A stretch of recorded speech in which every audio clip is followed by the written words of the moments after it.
Good morning everyone, now I'm back and this time I'm gonna prepare one of my favorite ice cold drink of all times. It's called iced Vietnamese coffee.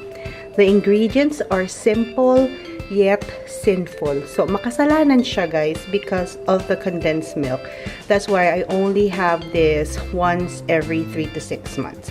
Okay, so let's make our iced Vietnamese coffee. I'm gonna start with about 2 to 3 tablespoons of sweetened condensed milk.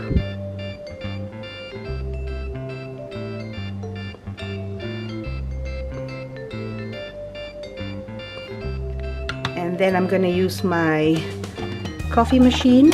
Remember guys, this is glass, so madali siyang mabasag. That's why I put my condensed milk first. I'm gonna choose vanilla for this. So I'm just gonna pour small amount of coffee para hindi mabasag, hopefully, yung ating glass.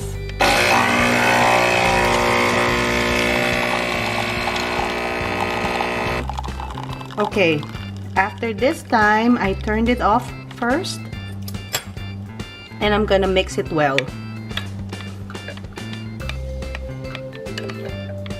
Pag alam kong fully incorporated na yung coffee and yung aking condensed milk, that's the time I'm gonna add some ice.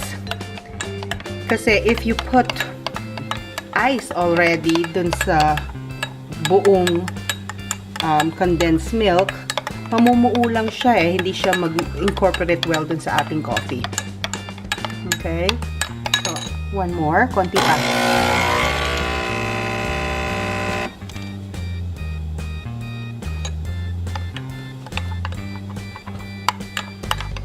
Okay.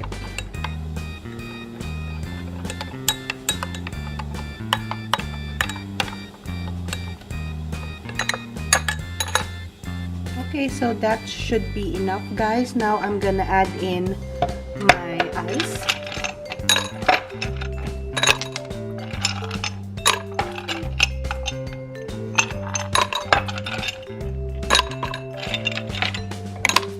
And then we can turn it on again.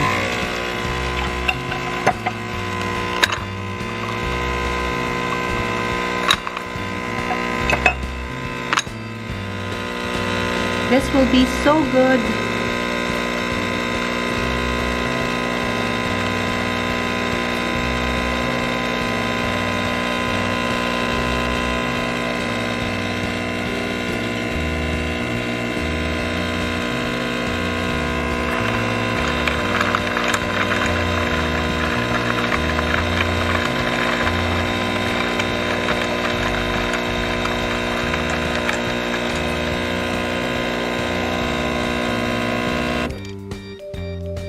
There you go, guys. I think that should be enough ice.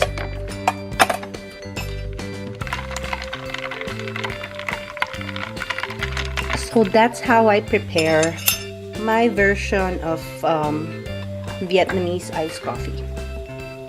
I hope you give this a try and please let me know what you think. Thank you for watching.